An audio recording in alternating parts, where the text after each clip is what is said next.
ಗುರುವಿನ ಪಾದಾರವಿಂದಗಳಿಗೆ ವಂದಿಸುತ್ತಾ ನಮಸ್ತೆ ಸ್ನೇಹಿತರೆ, ಹರೇ ಕೃಷ್ಣ. ಸ್ನೇಹಿತರೆ, ಈ ಪವಿತ್ರ ಮಾಸದಲ್ಲಿ ಅಂದರೆ ಈ ಚಾತುರ್ಮಾಸದಲ್ಲಿ ಬರ್ತಾ ಇರುವ ಮೊದಲ ಏಕಾದಶಿ ಅತ್ಯಂತ ವಿಶೇಷವಾಗಿದೆ, ಹಾಗೆ ಪವಿತ್ರವಾಗಿದೆ. ಈ ಏಕಾದಶಿಯ ಹೆಸರೇ ಕಾಮಿಕಾ ಏಕಾದಶಿ.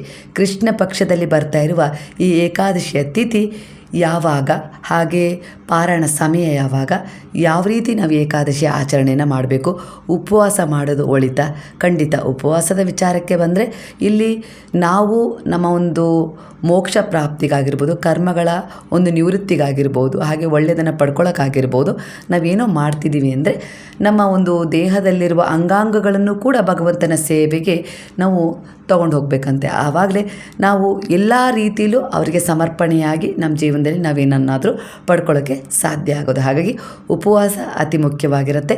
ನಿಮ್ಮ ಯೋಗ್ಯತಾ ಅನುಸಾರವಾಗಿ, ನಿಮ್ಮ ಆರೋಗ್ಯದ ಒಂದು ಎನರ್ಜಿ ಅನುಸಾರವಾಗಿ ನೀವು ಉಪವಾಸವನ್ನು ಹಾಲು ಹಣ್ಣು ಸೇವನೆ ಮಾಡ್ಬೋದು, ನೀರನ್ನು ಸೇವನೆ ಮಾಡ್ಬೋದು, ಇಲ್ಲ ಏನಾದರೂ ಶಾಬಕ್ಕಿ ಈ ರೀತಿ ಒಂದು ಪದಾರ್ಥವನ್ನು ಬಳಸಿ ಕಿಚಡಿ ಅಥವಾ ಪಾಯಸ ಮಾಡಿಕೊಂಡು ತಿಂದು ನೀವು ಏಕಾದಶಿ ವ್ರತದ ಆಚರಣೆಯನ್ನು ಮಾಡ್ಬೋದು. ನಾನು ಮಾಡ್ತೀನಿ, ಸಮರ್ಥಳು ನಾನು ಭಗವಂತನ ಸೇವೆಗೆ, ಖಂಡಿತ ಅವರ ಹೆಸರಲ್ಲಿ ನಾನು ಉಪವಾಸ ಮಾಡ್ತಿದ್ದೀನಿ ಅಂದರೆ ಆ ಉಪವಾಸ ಮಾಡುವ ಶಕ್ತಿಯನ್ನು ಅವರೇ ನನಗೆ ಕೊಡ್ತಾರೆ, ನನ್ನ ಪೂಜೆಯನ್ನು ಸ್ವೀಕರಿಸ್ತಾರೆ ಅನ್ನೋ ರೀತಿಯಲ್ಲಿ ನಿಮಗೆ ಭಾವ ಇದ್ದರೆ ಖಂಡಿತವಾಗಿಯೂ ಪೂರ್ಣ ಉಪವಾಸದ ರೀತಿಯಲ್ಲೂ ಕೂಡ ಒಂದು ದಿನ ನೀವು ಉಪವಾಸದ ಸೇವೆಯನ್ನು ಮಾಡಿ ಏಕಾದಶಿ ವ್ರತದ ಆಚರಣೆಯನ್ನು ಮಾಡಬಹುದು. ಹಾಗಾದರೆ ಏಕಾದಶಿ ತಿಥಿಯ ಆರಂಭ ಯಾವಾಗ ಆಗುತ್ತೆ ಅಂದರೆ 2026 ಆಗಸ್ಟ್ ತಿಂಗಳ 8ನೇ ತಾರೀಕು ಶನಿವಾರ ಮಧ್ಯಾಹ್ನ 1:59 ಏಕಾದಶಿ ತಿಥಿಯ ಆರಂಭ ಆಗತ್ತೆ. ಆದರೆ ಉದಯ ತಿಥಿಯ ಅನುಸಾರವಾಗಿ ನಾವು ಭಾನುವಾರ ಬೆಳಗ್ಗೆ ಅಂದರೆ 9ನೇ ತಾರೀಕು ಭಾನುವಾರ ಬೆಳಗ್ಗೆ ನಾವು ಏಕಾದಶಿ ವ್ರತದ ಆಚರಣೆಯನ್ನು ಮಾಡಬೇಕಾಗತ್ತೆ. ಏಕಾದಶಿಯ ಒಂದು ತಿಥಿಯ ಒಂದು ಅಂತ್ಯ ಆಗೋದು ಭಾನುವಾರ ಅಂದರೆ 9ನೇ ತಾರೀಕು 11 ಗಂಟೆ, ಬೆಳಗ್ಗೆ 11:04 ಮುಕ್ತಾಯವಾಗುತ್ತೆ ಏಕಾದಶಿಯ ತಿಥಿ. ಆದರೆ ನಾವು ಏಕಾದಶಿ ತಿಥಿ 8ನೇ ತಾರೀಕು ಮಧ್ಯಾಹ್ನ ಶುರುವಾಗೋದ್ರಿಂದ 9ನೇ ತಾರೀಕಿಗೆ ಏಕಾದಶಿಯ ಆಚರಣೆಯನ್ನು ಮಾಡಬೇಕಾಗತ್ತೆ. ಕಾಮಿಕಾ ಏಕಾದಶಿ ಆಚರಣೆ 9ನೇ ತಾರೀಕು ಇರುತ್ತೆ. ಹಾಗಾದರೆ ಪಾರಾಯಣ ಸಮಯ ಯಾವಾಗ ಅಂದರೆ ಸೋಮವಾರ ಅಂದರೆ ಆಗಸ್ಟ್ ತಿಂಗಳ 10ನೇ ತಾರೀಕು ಸೋಮವಾರದ ದಿನ ಒಂದು ಪಾರಾಯಣ ಸಮಯ ಇರುತ್ತೆ. ಬೆಳಗ್ಗೆ 5:49 ಶುರುವಾಗಿ 8:03 ಒಳಗೆ ನೀವು ಪಾರಾಯಣ ಹಾಗೆ ನೈವೇದ್ಯ, ನಿಮ್ಮ ಉಪವಾಸ ಬಿಡೋದಾಗಿರ್ಬೋದು, ಈ ರೀತಿ ನೀವು ಒಂದು ಸೇವೆಯನ್ನು ಮಾಡಿ ಏಕಾದಶಿ ತಿಥಿಯ ಒಂದು ಅಂತ್ಯವನ್ನು ಪೂರ್ಣಗೊಳಿಸ್ಕೊಳ್ಬೋದು.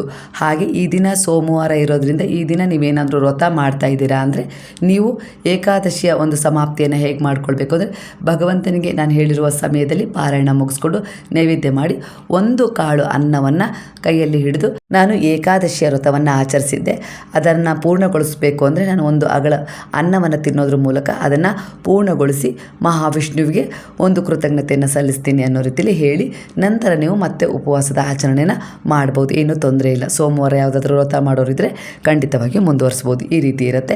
ಹಾಗೆ ಈ ದಿನ ಹರೇ ರಾಮ ಸ್ಮರಣೆ, ನಾನು ಯಾವಾಗಲೂ ಹೇಳಿದಂತೆ ಹರೇ ರಾಮ ರಾಮ ರಾಮ ಹರೇ ಹರೇ, ಹರೇ ಕೃಷ್ಣ ಕೃಷ್ಣ ಕೃಷ್ಣ ಹರೇ ಹರೇ ಅನ್ನುವ ನಾಮಸ್ಮರಣೆಯನ್ನು ಎಷ್ಟಾಗುತ್ತೋ ಅಷ್ಟು ನೀವು ಮಾಡಬೇಕು.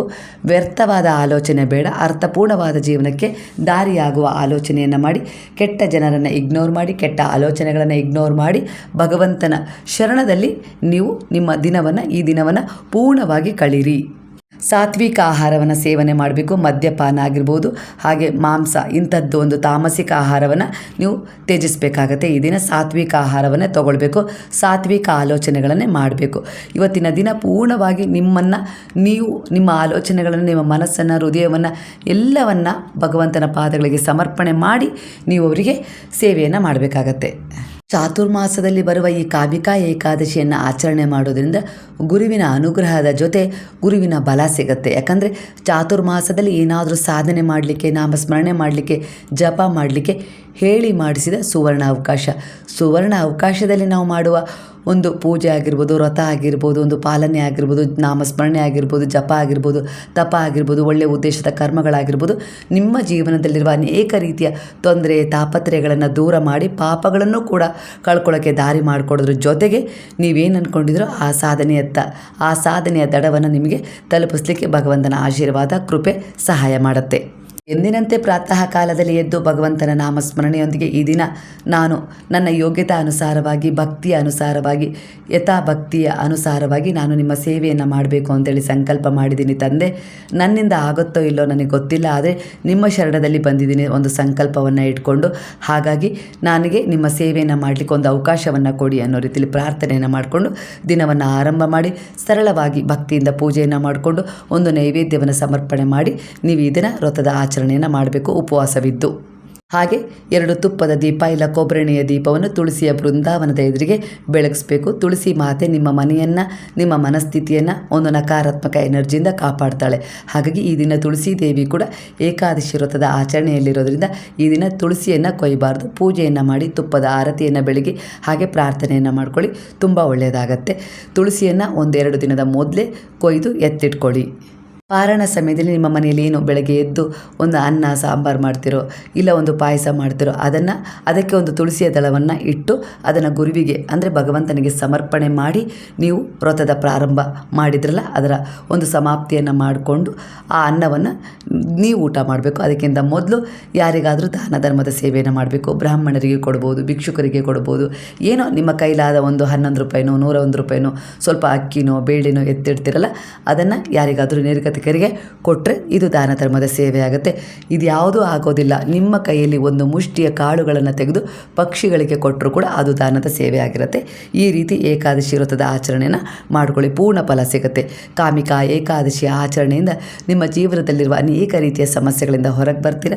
ಹಾಗೆ ಒಂದು ಮಹಾವಿಷ್ಣುವಿನ ಕೃಪೆಗೆ ಪಾತ್ರರಾಗೋದ್ರ ಜೊತೆಗೆ ಗುರುವಿನ ಕೃಪೆ ಕೂಡ ನಿಮಗೆ ಸಿಗುತ್ತೆ. ಹಾಗಾದರೆ ಕಾಮಿಕಾ ಏಕಾದಶಿ ವ್ರತದ ಕಥೆಯನ್ನು ಕೇಳೋಣ. ಕಾಮಿಕಾ ಏಕಾದಶಿಯ ಕಥೆಯನ್ನು ಪುರಾಣಗಳಲ್ಲಿ ವಿಶೇಷವಾಗಿ ಬ್ರಹ್ಮವೈವರ್ತ ಪುರಾಣ ಮತ್ತು ವಿಷ್ಣು ಧರ್ಮೋತ್ತರ ಪರಂಪರೆಯಲ್ಲಿ ಹೇಳಿರುವ ರೀತಿಗೆ ಆಧಾರವಾಗಿ ಸರಳವಾಗಿ ಮತ್ತು ಸುವಿಸ್ತಾರವಾಗಿ ಇಲ್ಲಿ ನಾನು ಕಥೆಯನ್ನು ಹೇಳ್ತಾ ಇದ್ದೀನಿ. ಕಾಮಿಕಾ ಏಕಾದಶಿಯ ಮಹತ್ವ ನಿಮಗೆ ಗೊತ್ತಿದೆ. ಆಷಾಢ ಮಾಸದ ಕೃಷ್ಣ ಪಕ್ಷದ ಏಕಾದಶಿಯನ್ನು ಕಾಮಿಕಾ ಏಕಾದಶಿ ಅಂತೇಳಿ ಕರೀತಾರಲ್ವ. ಕಾಮಿಕಾ ಎಂಬ ಹೆಸರಿನ ಅರ್ಥವನ್ನು ಭಕ್ತನ ಸಾತ್ವಿಕ ಮನೋಭಿಲಾಷೆಗಳನ್ನು ನೆರವೇರಿಸೋದು ಎಂಬ ಭಾವದಲ್ಲಿಯೂ ವಿವರಣೆ ಸಿಗುತ್ತೆ ನಮಗೆ. ಇಲ್ಲಿ ಒಮ್ಮೆ ಯುಧಿಷ್ಠಿರ ಮಹಾರಾಜನು ಶ್ರೀಕೃಷ್ಣನನ್ನು ಕೇಳ್ತಾನೆ, ಹೇ ಕೃಷ್ಣನೇ, ಮನುಷ್ಯನು ತನ್ನ ಜೀವನದಲ್ಲಿ ಮಾಡಿದ ಪಾಪಗಳಿಂದ ಮುಕ್ತನಾಗಿ ಭಗವಂತನ ಕೃಪೆಯನ್ನು ಪಡೆಯಲು ಯಾವ ಏಕಾದಶಿಯನ್ನು ಆಚರಿಸಬೇಕು? ವಿಶೇಷವಾಗಿ ಆಷಾಢ ಕೃಷ್ಣ ಪಕ್ಷದ ಏಕಾದಶಿ ಮಹಿಮೆಯೇನು? ಎರಡನ್ನು ನಾನಿಲ್ಲಿ ಕಥೆಯ ರೂಪದಲ್ಲಿ ತಿಳಿಸ್ತೀನಿ. ಆಗ ಶ್ರೀಕೃಷ್ಣನು ಕಾಮಿಕಾ ಏಕಾದಶಿಯ ಮಹಿಮೆಯನ್ನು ವಿವರಿಸ್ತಾರೆ. ಒಬ್ಬ ಬ್ರಾಹ್ಮಣನ ಕಥೆಯೊಂದಿಗೆ. ಬಹಳ ಹಿಂದೆ ಒಬ್ಬ ಬ್ರಾಹ್ಮಣನು ತನ್ನ ಜೀವನದಲ್ಲಿ ಮಾಡಿದ ಒಂದು ದೊಡ್ಡ ತಪ್ಪಿನಿಂದಾಗಿ ಮನಸ್ಸಿನಲ್ಲಿ ಬಹಳ ಪಶ್ಚಾತ್ತಾಪ ಪಡ್ತಾ ಇರ್ತಾನೆ. ಒಂದು ಸಂದರ್ಭದಲ್ಲಿ ಅವನಿಂದ ಗೋಹತ್ಯೆಗೆ ಸಮಾನವಾದ ಗಂಭೀರ ಪಾಪ ಸಂಭವಿಸಿಬಿಡುತ್ತೆ. ಅವನು ಉದ್ದೇಶಪೂರ್ವಕವಾಗಿ ಮಾಡದಿದ್ದರೂ ಆ ಕರ್ಮದ ಫಲವಾಗಿ ಅವನ ಮನಸ್ಸಿನಲ್ಲಿ ಅಪಾರವಾದ ದುಃಖ ಮತ್ತು ಪಾಪದ ಭಯ ಉಂಟಾಗ್ಬಿಡುತ್ತೆ. ಅವನು ಅನೇಕ ರೀತಿಯಲ್ಲಿ ಪ್ರಾಯಶ್ಚಿತ್ತ ಮಾಡಲು ಪ್ರಯತ್ನಿಸ್ತಾನೆ, ಆದರೆ ಅವನ ಮನಸ್ಸಿಗೆ ಶಾಂತಿನೇ ಸಿಗೋದಿಲ್ಲ. ಅಂತಿಮವಾಗಿ ಒಬ್ಬ ಜ್ಞಾನಿ ಅಂದರೆ ಗುರುವಿನ ಸಲಹೆಯಂತೆ ಕಾಮಿಕಾ ಏಕಾದಶಿ ವ್ರತವನ್ನು ಭಕ್ತಿಯಿಂದ ಆಚರಿಸಲು ನಿರ್ಧರಿಸ್ತಾನೆ. ಮುಂಜಾನೆಯ ದಿನ ಅವನು ಬೇಗನೆ ಎದ್ದು ಸ್ನಾನ ನಿತ್ಯ ಕರ್ಮಗಳನ್ನು ಮುಗಿಸ್ಕೊಂಡು ಶುದ್ಧವಾದ ಮನಸ್ಸಿನೊಂದಿಗೆ ಭಗವಂತನಲ್ಲಿ ಒಂದು ಸಮರ್ಪಣೆಯಾಗಿ ಮಹಾವಿಷ್ಣುವಿನ ಪೂಜೆಯನ್ನು ಮಾಡ್ತಾನೆ. ತುಳಸಿ ದಳವನ್ನು ಸಮರ್ಪಿಸ್ತಾನೆ. ತುಳಸಿಗೆ ಒಂದು ತುಪ್ಪದ ದೀಪಗಳನ್ನು ಬೆಳಗಿಸುವ ಮೂಲಕ ಒಂದು ಕೃತಜ್ಞತೆಯನ್ನು ಸಲ್ಲಿಸ್ತಾನೆ. ವಿಷ್ಣುವಿನ ನಾಮಸ್ಮರಣೆ ಮಾಡ್ತಾನೆ. ದಿನವಿಡೀ ಸಾಧ್ಯವಾದಷ್ಟು ಸಾತ್ವಿಕವಾಗಿ ಆಲೋಚನೆಗಳನ್ನು ಹಾಗೆ ಮನಸ್ಥಿತಿಯನ್ನು ಇಟ್ಕೊಳ್ಳೋದ್ರ ಜೊತೆಗೆ ಉಪವಾಸದ ಆಚರಣೆಯನ್ನು ಕೂಡ ಮಾಡ್ತಾನೆ. ಹರಿನಾಮಸ್ಮರಣೆಯನ್ನು ಮಾಡ್ತಾನೆ. ಹರೇ ರಾಮ ರಾಮ ರಾಮ ಹರೇ ಹರೇ, ಹರೇ ಕೃಷ್ಣ ಕೃಷ್ಣ ಕೃಷ್ಣ ಹರೇ ಹರೇ ಅನ್ನುವ ಒಂದು ನಾಮಜಪವನ್ನು ಪಠಿಸ್ತಾನೆ. ಹಾಗೆ ತನ್ನ ಹಿಂದಿನ ತಪ್ಪುಗಳಿಗಾಗಿ ಪ್ರಾಮಾಣಿಕವಾಗಿ ಪ್ರಾಯಶ್ಚಿತ್ತವನ್ನು ಪಡ್ತಾನೆ. ಭಗವಂತನಲ್ಲಿ ಶರಣಾಗತಿಯನ್ನು ಹೊಂದುತ್ತಾನೆ. ಇಲ್ಲಿ ಭಗವಂತನಿಗೆ ಮುಖ್ಯವಾಗಿದ್ದು ಉಪವಾಸ ಅಲ್ಲ, ಮನಸ್ಸಿನ ಪರಿವರ್ತನೆ ಮತ್ತು ಭಗವಂತನ ಮೇಲಿನ ಭಕ್ತಿ ಅಲ್ವಾ. ಹಾಗಾಗಿ ನಿಷ್ಠೆಯಿಂದ ಭಕ್ತಿಯಿಂದ ಏಕಾದಶಿಯ ವ್ರತವನ್ನು ಆಚರಣೆ ಮಾಡಿ ಖಂಡಿತವಾಗಿ ನಿಮ್ಮ ಜೀವನದಲ್ಲಿರುವ ಅನೇಕ ರೀತಿಯ ಸಮಸ್ಯೆಗಳಿಂದ ಹೊರಗೆ ಬರ್ತೀರಾ. ಹೀಗೆ ಆ ಭಕ್ತನು ಕಾಮಿಕಾ ಏಕಾದಶಿಯನ್ನು ಭಕ್ತಿಯಿಂದ ಆಚರಿಸಿದ ಕಾರಣ ಬ್ರಾಹ್ಮಣನ ಹಿಂದಿನ ಪಾಪಗಳು ನಿವಾರಣೆ ಆಗ್ತವೆ. ಹಾಗೆ ಅವನ ಮನಸ್ಸಿನಲ್ಲಿದ್ದ ಭಯ ಕಡಿಮೆ ಆಗುತ್ತೆ. ಪಶ್ಚಾತ್ತಾಪದಿಂದ ಅವನ ಹೃದಯ ಶುದ್ಧವಾಗುತ್ತೆ. ಅವನು ತನ್ನ ಜೀವನವನ್ನು ಧರ್ಮ ಮತ್ತು ಭಕ್ತಿಯ ಮಾರ್ಗದಲ್ಲಿ ನಡೆಸಲು ಆರಂಭಿಸ್ತಾನೆ. ಇದರ ಮೂಲಕ ಪುರಾಣವು ಒಂದು ಮುಖ್ಯ ಸಂದೇಶವನ್ನು ನೀಡುತ್ತೆ. ತಪ್ಪು ಮಾಡಿದ ನಂತರ ಕೇವಲ ಪಶ್ಚಾತ್ತಾಪ ಪಡುವುದಷ್ಟೇ ಅಲ್ಲ, ತನ್ನ ಜೀವನವನ್ನು ಸರಿಪಡಿಸಿ ಧರ್ಮದ ಮಾರ್ಗಕ್ಕೆ ಮರಳುವುದು ನಿಜವಾದ ಪ್ರಾಯಶ್ಚಿತ್ತವಾಗಿರುತ್ತೆ ಅನ್ನೋದನ್ನು ನಮಗೆ ತಿಳಿಸುತ್ತೆ. ನಾವು ನೀವೆಲ್ಲರೂ ಸೇರಿ ಭಕ್ತಿಯಿಂದ ಕಾಮಿಕಾ ಏಕಾದಶಿಯ ವ್ರತವನ್ನು ಆಚರಿಸಿದರೆ ಪಾಪ ಕರ್ಮಗಳ ಬಂಧನದಿಂದ ಮುಕ್ತಿ ಪಡೆಯಲು ಖಂಡಿತ ಸಹಾಯ ಮಾಡುತ್ತೆ. ಮನಸ್ಸಿಗೆ ಶಾಂತಿ ಹಾಗೆ ಭಗವಂತನ ಒಂದು ಅನುಗ್ರಹಕ್ಕೆ ನಾವು ಪಾತ್ರರಾಗ್ತೀವಿ. ನಮ್ಮ ಕುಟುಂಬದಲ್ಲಿ ಒಂದು ಸಾತ್ವಿಕತೆ ಮತ್ತು ಧಾರ್ಮಿಕ ಭಾವನೆ ಬೆಳೀತಾ ಹೋಗುತ್ತೆ. ಹಾಗೆ ಈ ದಿನ ನಿಮ್ಮ ಪೂರ್ವಜರನ್ನು ನೆನೆದು ನೀವು ಮಾಡಿದ ಪ್ರಾರ್ಥನೆ ಖಂಡಿತ ಅವರ ಆಶೀರ್ವಾದವನ್ನು ನಿಮ್ಮ ಜೀವನಕ್ಕೆ ತುಂಬಿಸೋದ್ರ ಜೊತೆಗೆ ನಿಮ್ಮ ಜೀವನದಲ್ಲಿರುವ ಸಾಕಷ್ಟು ದುಃಖಗಳಿಂದ ನಿಮ್ಮನ್ನು ಹೊರತಂದು ಅಂತಿಮವಾಗಿ ಮೋಕ್ಷ ಮಾರ್ಗಕ್ಕೆ ದಾರಿ ಮಾಡಿಕೊಡುತ್ತೆ. ಕಾಮಿಕಾ ಏಕಾದಶಿ ಆಚರಣೆಯನ್ನು ಭಕ್ತಿಯಿಂದ ಶ್ರದ್ಧೆಯಿಂದ ಮಾಡಿ. ಉಪವಾಸ ಮುಖ್ಯ ಅಲ್ಲ, ನಿಮ್ಮನ್ನು ನಿಷ್ಕಲ್ಮಶ ಭಾವದಿಂದ ಭಗವಂತನ ಸೇವೆಗೆ ತೊಡಗಿಸ್ಕೊಳ್ತಿರಲ್ಲ ಆ ಭಾವ ಮುಖ್ಯ.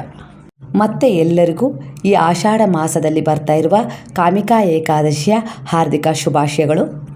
ಕೈಲಾದಷ್ಟು ನಮಗೆ ಎಷ್ಟು ಸಾಧ್ಯ ಆಗುತ್ತೋ ಅಷ್ಟು ನಮಗೆ ವಯಸ್ಸಿರುವಾಗ ಶಕ್ತಿ ಇರುವಾಗ ನಾವು ಭಗವಂತನ ಸೇವೆ ಮಾಡಬೇಕಂತೆ. ಹಾಗಾಗಿ ನಾವೆಲ್ಲರೂ ಸೇರಿ ಎಷ್ಟಾಗುತ್ತೋ ಅಷ್ಟು ಭಗವಂತನ ಸೇವೆ ಮಾಡಿ ಧಾರ್ಮಿಕ ಒಂದು ವಿಚಾರದಲ್ಲಿ ನಮ್ಮನ್ನು ತೊಡಗಿಸ್ಕೊಂಡು ಆಧ್ಯಾತ್ಮಿಕ ಕ್ಷೇತ್ರದಲ್ಲಿ ನಾವು ಒಂದು ಉನ್ನತಿಯನ್ನು ಪಡ್ಕೊಳ್ತಾ ಹೋದರೆ ನಮ್ಮ ಭವಿಷ್ಯ ಸುಂದರವಾಗಿ ಭೌತಿಕವಾಗಿ ರೂಪುಗೊಳ್ಳೋದು ಖಂಡಿತ ಸ್ನೇಹಿತರೆ. ಹಾಗಾದರೆ ಈಗೆಲ್ಲರೂ ಅದರ ಒಂದು ಸ್ಮರಣೆಯೊಂದಿಗೆ ಹರೇ ರಾಮ ಸ್ಮರಣೆಯನ್ನು ಮಾಡಿಬಿಡೋಣ. ಹರೇ ರಾಮ ರಾಮ ರಾಮ ಹರೇ ಹರೇ, ಹರೇ ಕೃಷ್ಣ ಕೃಷ್ಣ ಕೃಷ್ಣ ಹರೇ ಹರೇ, ಹರೇ ಸಾಯಿ ಸಾಯಿ ಸಾಯಿ ಹರೇ ಹರೇ, ಹರೇ ಬಾಬಾ ಬಾಬಾ ಬಾಬಾ ಹರೇ ಹರೇ, ಹರೇ ದತ್ತ ದತ್ತ ದತ್ತ ಹರೇ ಹರೇ.